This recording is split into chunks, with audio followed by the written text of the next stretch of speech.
Hey, everybody, and welcome back to another amazing episode of the Power Women in Insurance podcast. My name is Teresa Kitchens, and I'm honored to be able to be your host. We are going on 4 years with this podcast, if you can believe that. And so, this is our first recording of 2024, and my camera's a little bit off center, so I apologize. But this is our first recording of 2024. I am honored and excited to still be here podcasting directly on out to you guys. So this year we're going to be doing a lot more deep diving into character, into management, into leadership, and being able to really discuss what does it mean to be and feel successful. And I wanted to start that off with the 5 B's of insurance and of being a leader in your community and being a leader in your agency, okay? And so that's what this episode is all about, the 5 B's of being able to be outstanding in your field. So this year, we're really going to focus on that in the podcast overall, and we're going to be bringing to you some amazing people in the industry that are really going to be really helping you to think outside the box, helping you to take your career and be able to propel it forward, because that's what this is all about. Statistically, in the industry, 61% of the industry is women. Okay. Between 61 to 63. I've seen both, but anyway, but only 18% rise to leadership. And what I mean by that is corporate and or agency ownership. Being someone who manages other people and being able to be somebody who has a voice in their space to be able to make an impact for other people in that leadership type role. We want to be able to make sure that through this podcast, whoever wants to be able to explore those avenues for their career gets the opportunity and the encouragement and the vision to be able to do that. We have had amazing women on this podcast, like women in commercial line sales who have dealt with a lot of really big industry. We have people that have built agencies. We have people that have been on the underwriting side of things, technology, insurtech type stuff. Lots of good opportunities. Make sure you go back over the past couple of years and watch and listen to all of our episodes, because we've had so many amazing people that have been able to come through the podcast, and you're going to have even more in 2024. So let's get back to the topic. Okay, so we are talking about today the 5 B's of being successful in the insurance industry. This can be whether or not you are an agency owner, if you are in sales, if you are anywhere. This is going to be, to me, the definition of success inside of this industry. So I want to define success, because I think success can be defined in different ways based on different people, their personality, who they are, what they're looking for in life.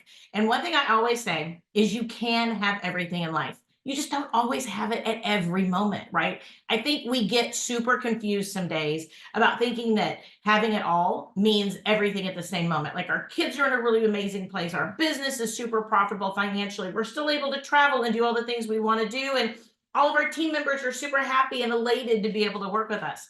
Unfortunately, if that type of an anomaly ever actually occurs, kudos to you. Take it, bask in it, because I can say probably in my life, it might be a fleeting concept, maybe twice that I can remember.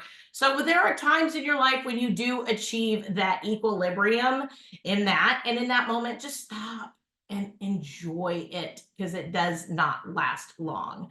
So, but whenever you're not in one of those 2 or 3 moments in life, make sure that you go with these 5 B's for being able to be successful, okay? Because success is how you define it.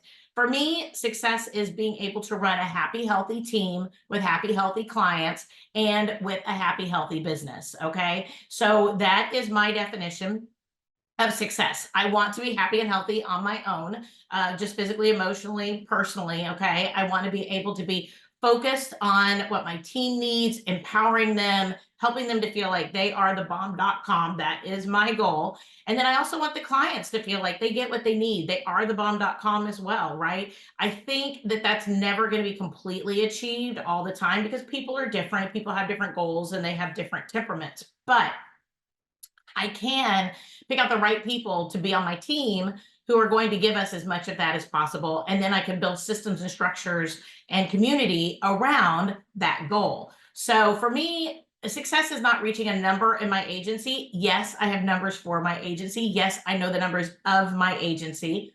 But no, that does not define my success. So we're going to talk about that a little bit more. For me, success is running a happy, healthy business, happy, healthy team, and happy, healthy clients. Okay. And happy, healthy me. So those are the 4 tenets of that. So, but one of the first B's of being successful in this industry is that the first thing is we need to be persistent. Okay. So be persistent, keep at it. This is hard. This is not easy. If you are struggling, if you came out of 2023 kind of feeling war torn and exhausted, no, you are not alone. I think the biggest thing we have to remember is that there are areas out there where we can get that encouragement. If you get it from your business, if you get it from your team that you work with, the people that are on, in your department, then that is wonderful. I think that's great. If not, stick with it to find your people.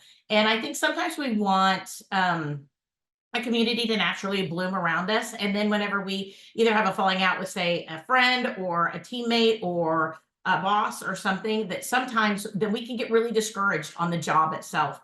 And I think that we need to take that persistency separate from the job. We're going to have challenges in our career. We're going to have challenges in the market. We're going to have challenges with our boss. We're going to have challenges with our clients. Okay. We're going to have challenges with team members. But if we can find a place to be able to be ourselves and to be able to get the encouragement and nurturing we need, then that is really important. Some people may get that through a church type experience. That's great. Some people may be in a Facebook group with other people like themselves. Maybe it's a hobby. Maybe it's something that fuels your soul, right? Maybe it's a charity. Maybe it's Rotary. Maybe it's something like that. If you are in a space that fuels your soul, that's going to help you to be more persistent when things get hard.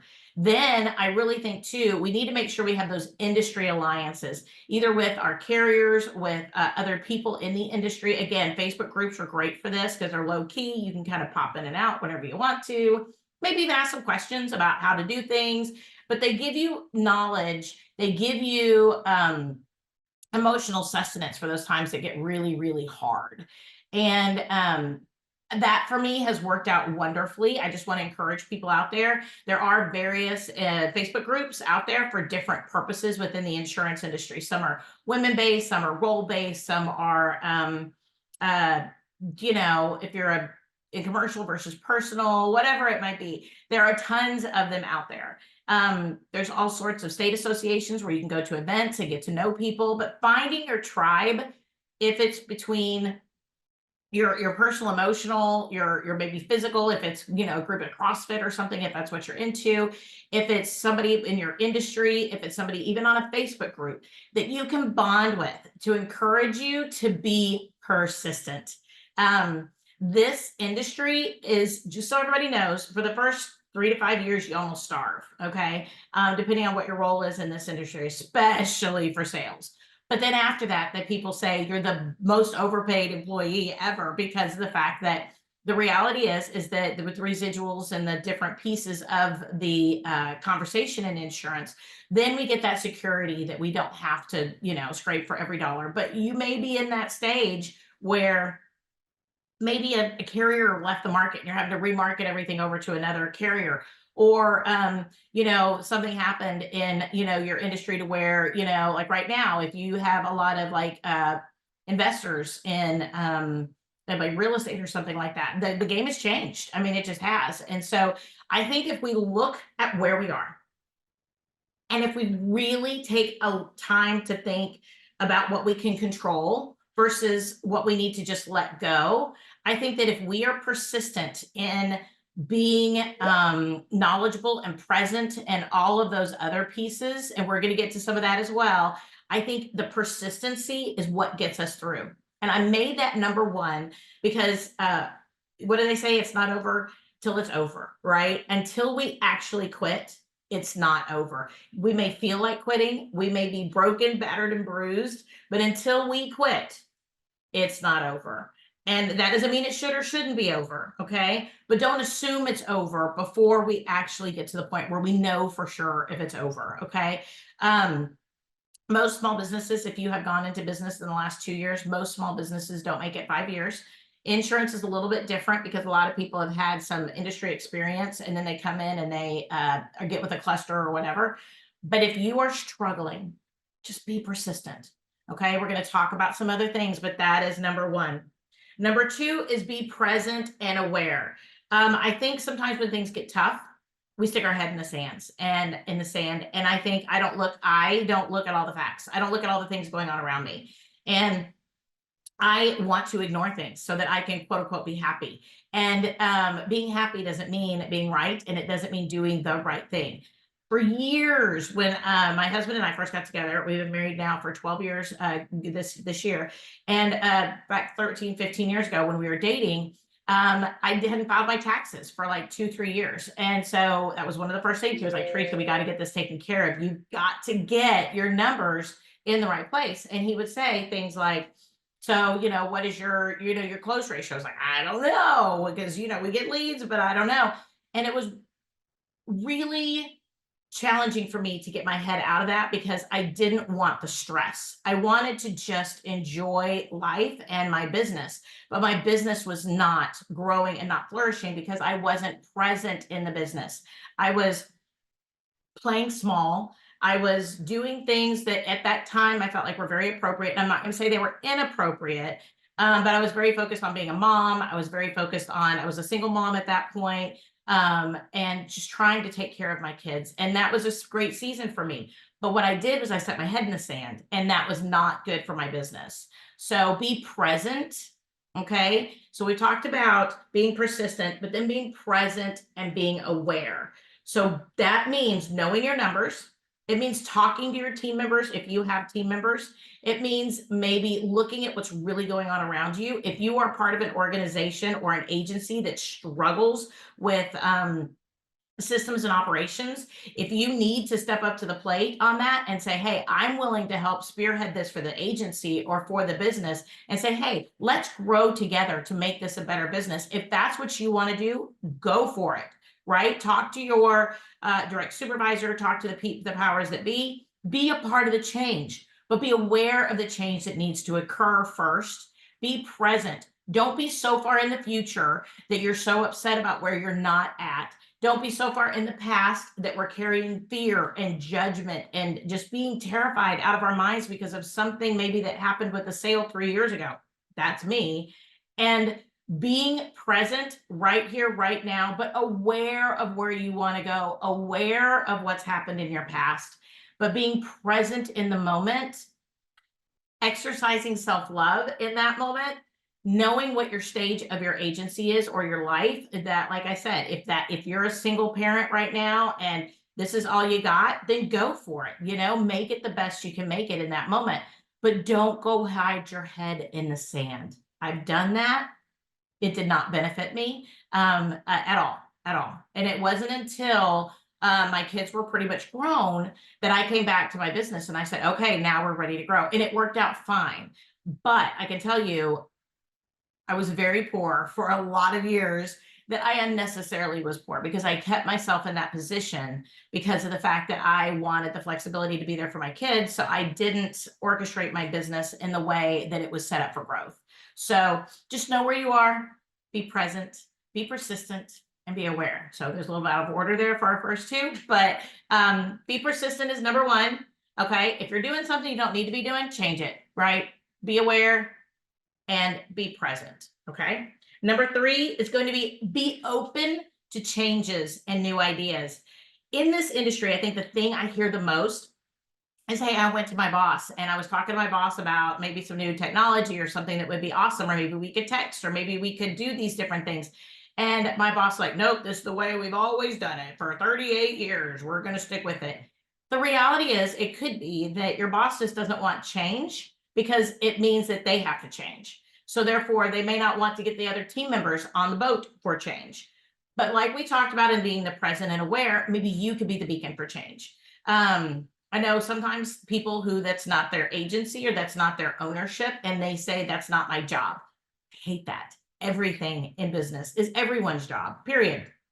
Across the board. We have roles in that job, but at the same point, everything is everybody's job. And that is what makes an indispensable team member. If you are out there wondering how to make yourself indispensable, is that you are a cornerstone for the agency. either for stability and structure, or for change and moving forward, or maybe it's for enveloping technology, hiring, support for the staff, training, those types of things.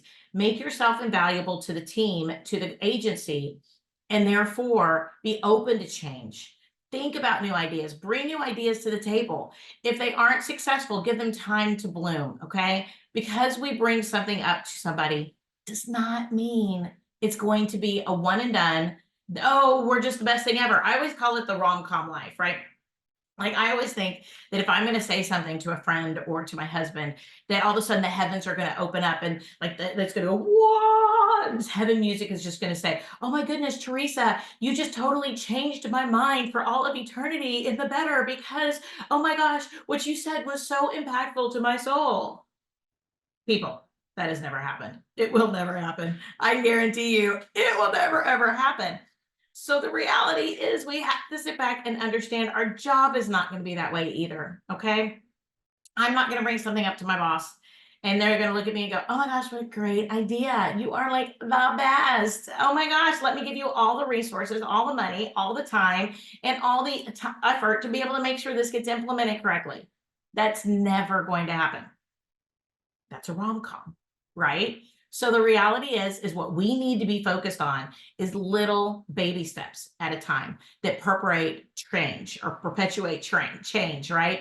Down the road, maybe we get into an idea. Oh, well, if we had automation, then that wouldn't have fallen through the cracks. Oh, well, there is some automation that helps out with this, right? Or hey, maybe if we created a checklist for this, or hey, maybe if we went paperless, we could find all this, in our drive. Hey, maybe if we utilize this this one new tool, right, on our management system, right? I think if we were change leaders in the environment that we're in, and if it's not about a timeline, like I need this change in the year 2024, it doesn't always work that way. It just doesn't. Sometimes, if there's a changing of the guard and maybe the owner leaves the agency for whatever reason, the new owner is like, oh my goodness, yes, part of our discussions were the fact that you were so valuable because the fact you have so many good ideas. I want you to be able to come on board and help out with that. That may happen. It may not.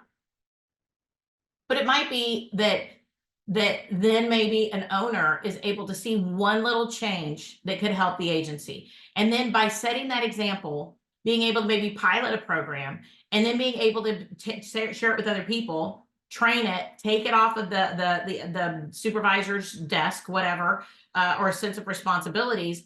But by doing the research, helping out, being proactive, being persistent, you might get one thing through that then whenever that one change is successful, we can turn back to that same person again and say, this was so successful. Maybe we need to try something else.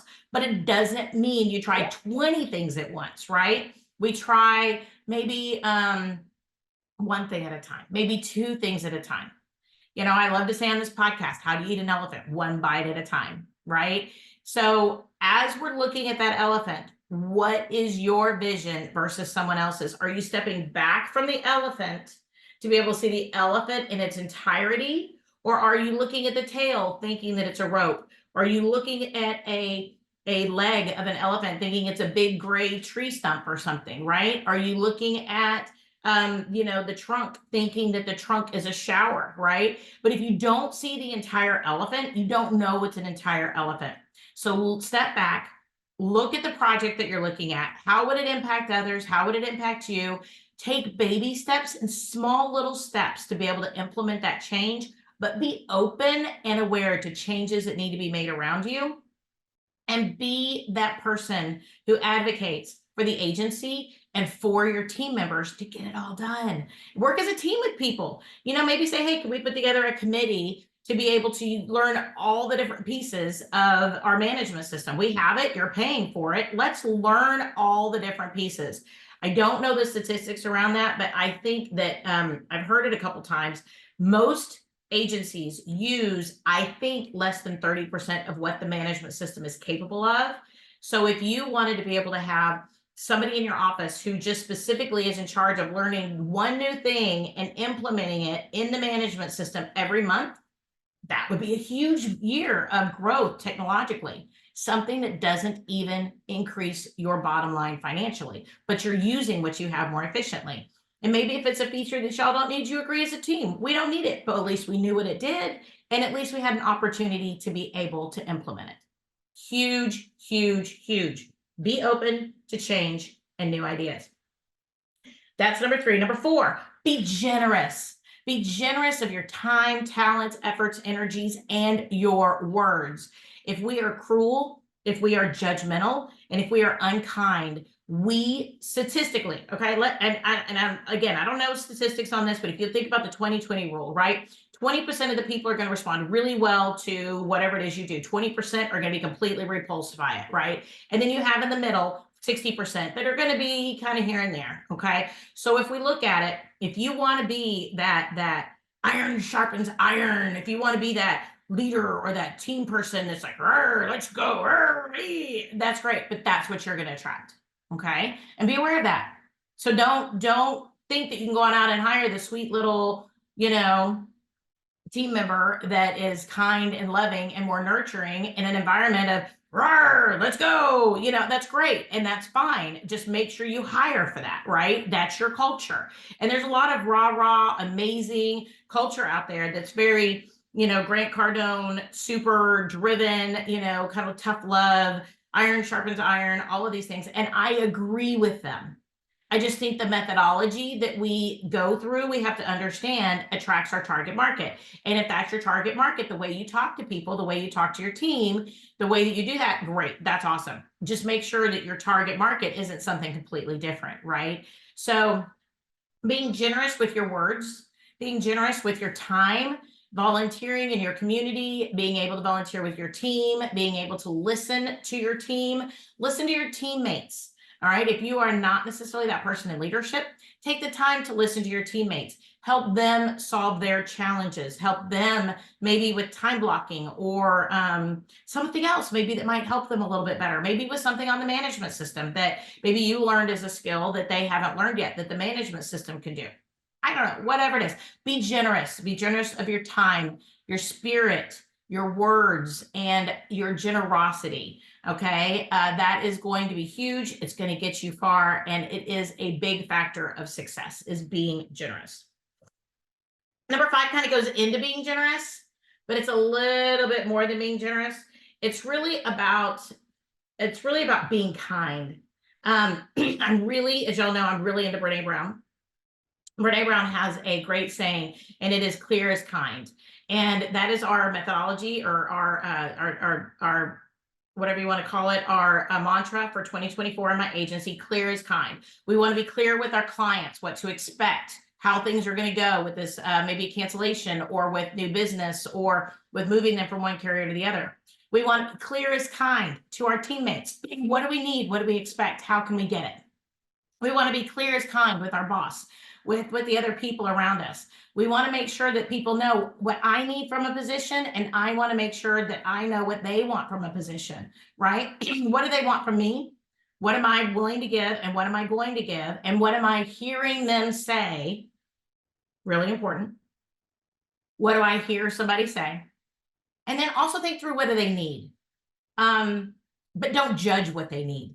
All right. We are not here to step in and do something for someone to try to say this is what they need. Okay. Oh, I just knew that you needed somebody to come on in and give you extra education on workers' comp. Well, maybe they do. But if I walk in and go, oh, you know what? I've noticed you really need extra education on workers' comp. So here's a class and why don't you go to it? Okay. The way that I just did that would be demeaning and speaking down to that team member. That is not the way to do it. Okay. Being clear is kind is saying, hey, you know what? Everybody in the team is here to be able to level up. We have to have so much education per year, not just for CE, but for the position. With that, I ran across this class. If you want to take it, go for it. I know we've talked a little bit that, workers' comp can be a little challenging. So, it might help. If not, that's fine. Do it. Great. But be clear. Okay. Do it out of kindness and clarity whenever we ask people to kind of level up in those certain ways, or that we are giving them tools. If we do it in a judgmental way, then all we're doing is perpetuating judgment. Okay. Also clear as kind with the concept of structure. What do new team members need? What do you need from a new team member? What do you need as a new team member? What do you need to stay a team member? Okay, maybe you haven't gotten a raise for 3 years and you want to be able to get a raise. Well, there's 2 different aspects of that. Are you on commission? If so, then more than likely your boss is going to tell you, go out and sell more. Or you can orchestrate or kind of plan in a different contract, right? Maybe with a little bit higher base salary or some different benefits that they may be able to provide for you. But clear is kind. I want to stay in this position. I need this to be able to stay. Help me stay, right? Clear is kind. But then if you do have to move on to another position, take into consideration you were clear, you were kind, and you can walk away if you choose to with a clear conscience, right? It's not a, oh, well, they didn't do, or I didn't do, or we didn't do. It's that we all did what we could, right? And if it's not your space and it's not the space where you need to be, then move on. There's nothing wrong with that. Maybe you are allowing that team to have a new team member come join them that will be more their culture, right? Dave Ramsey talks about in his entrepreneur class, I took it years ago, I forgot what it's called, entrepreneurship or whatever it's called.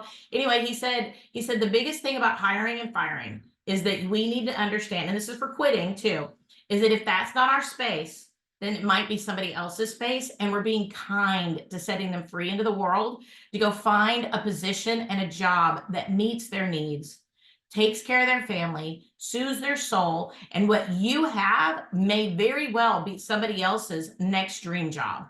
And the reality is to keep somebody in a position or to keep ourselves in a position that is not healthy mentally and emotionally for us, or a culture that's not mentally and emotionally good for us, then we are inhibiting ourselves from being able to get what is good for us, and or we're keeping somebody else from being able to get maybe what's good for them. So be clear, be kind. Clear is kind. Make sure that you do open yourself up to that, and taking into consideration that everything works out for us. Everything works out in the end. 2024 is going to be amazing. It's going to be a year of growth. It's going to be hopefully a year we see the industry kind of level off a little bit.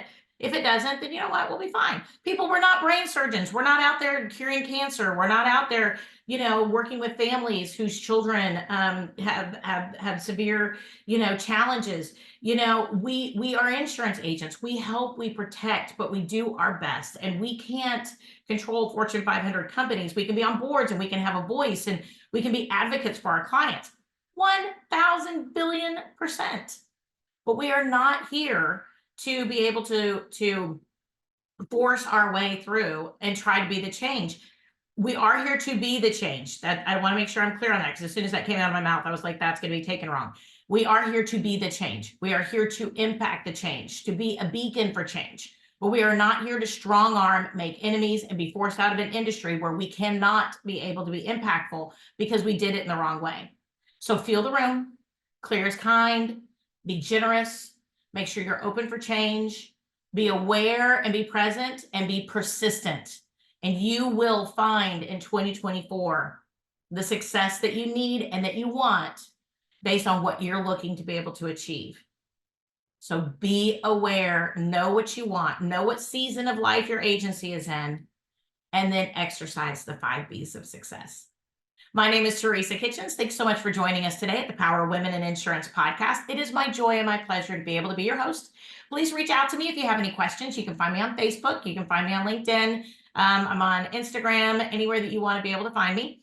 Please make sure that you reach on out. I'm happy to be able to discuss anything anybody wants to. And we do have another episode every single Wednesday. And we are on Apple Podcasts, Google podcast. We're on Spotify. We're on all the different measures of where you can go ahead and stream your favorite podcasts. Thanks so much, everybody, and have a wonderful week.